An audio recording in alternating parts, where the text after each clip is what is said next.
Are you worried about affording the retirement you dream of? Feeling lost in a sea of confusing financial advice? It's supposed to be the golden years, but for many, it's turning into a financial nightmare. But don't panic. To create financial stability, you'll need to spend less than you earn and set money aside for savings. Of course, that's easier said than done. You can start laying the foundation for financial stability by budgeting for housing and other needs, deciding how much to spend on discretionary purchases, and building your emergency fund. Here's how. Step 1. Set financial goals. Developing mechanisms for your money to be spent, saved, and invested is the first step towards achieving financial security. However, take some time to think about your general financial picture and define your financial goals before you get particular and start creating habits. How is your financial situation right now? After a week, month, or 5 years, where do you want it to be? Write out your current situation and your desired financial outcome. Next, begin to consider concrete, attainable objectives. For instance, I want to buy a home one day turns into I'll set a dollar goal for a down payment and reach it in 5 years by dialing back discretionary spending. And then I want to retire one day becomes into I'll begin planning for retirement now and set up an IRA or 401k. Step 2. Create a budget. The first step in achieving financial stability is to effectively manage your cash flow. The purpose of a budget is to explain how you want to utilize your money for all elements of your financial life, including the repayment of debt, the payment of required obligations, the spending on extracurricular activities, the investment goals for retirement, and personal savings. It is important to bear in mind, prior to the process of developing a budget, that the most successful budget is one that you are able to stick to. For example, a highly regimented zero-based budgeting system might be effective for some individuals, while others prefer the flexibility of the 50/30/20 budget, which allocates half of your income to expenses that are required, 30% to expenses that are discretionary, and 20% to debt repayment, savings, and other financial goals. Step 3. Pay yourself first. In the event that you delay saving until after you have completed your shopping and paid all of your costs, you could find that you do not have a lot of money left over.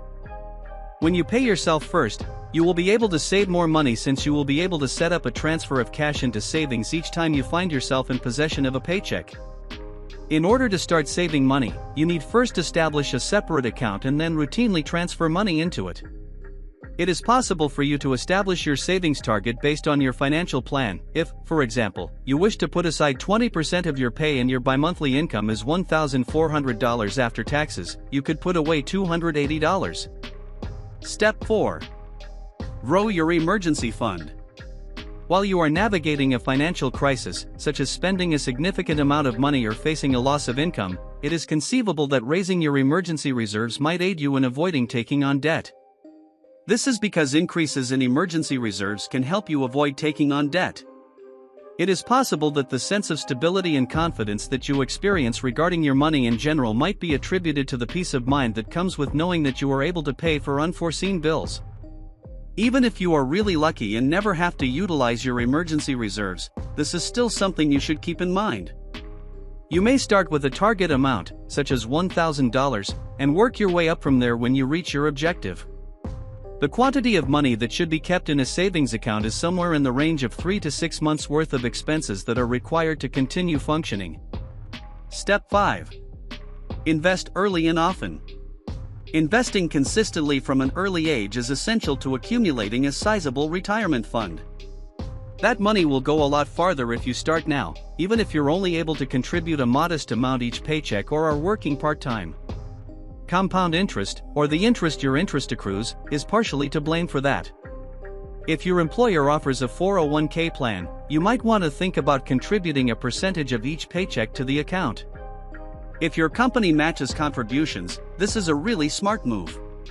To help you grow your money more quickly, you can also invest in a regular or Roth IRA, each of which offers unique tax advantages. Step 6. Eliminate debt. Paying off high-interest debt as soon as possible may have a positive impact on your overall financial situation, such as a credit card bill or personal loan. If you merely make the minimal payment, you will eventually pay more in interest and might be better off investing the money instead of it toward your debt. Think about using these strategies to pay off debt. Pay off the loan with the highest interest rate first by using the avalanche approach. Start with the least amount on your debt and work your way up using the snowball approach. If you want to pay off debt quickly, consider using a balance transfer card or debt consolidation loan to reduce your interest costs. To increase the incentive to pay off debt, consider gamifying your loan repayment or implementing a savings challenge. Step 7. Track your credit score. In addition to managing your finances with an eye toward the future, you should monitor your credit score and make sure that your spending patterns and credit goals are in line. Increasing your score can help you reach major financial objectives like owning a home in the future. It will also increase your financial stability by enabling you to take advantage of reduced interest rates when you need to borrow money, such for a car loan. To see your score and get notified when there are changes to your credit report, sign up for free credit monitoring with Experian. Along with advice on how to raise your score, you'll get insights into how lenders may perceive your creditworthiness based on your score. Living within your means, saving what's left, managing debt well, and making early and frequent retirement investments are the keys to achieving financial security. Making sure you're setting up defenses against fraud and identity theft is another approach to safeguard your financial stability. Take into consideration Experian's identity theft protection services, which include credit monitoring with real-time warnings, identity theft insurance, and dark web surveillance. What's your biggest concern about retirement? Share it in the comments below, and let's build a supportive community on this journey together. Remember, you're not alone in this. Subscribe for more actionable tips and strategies to conquer your retirement goals.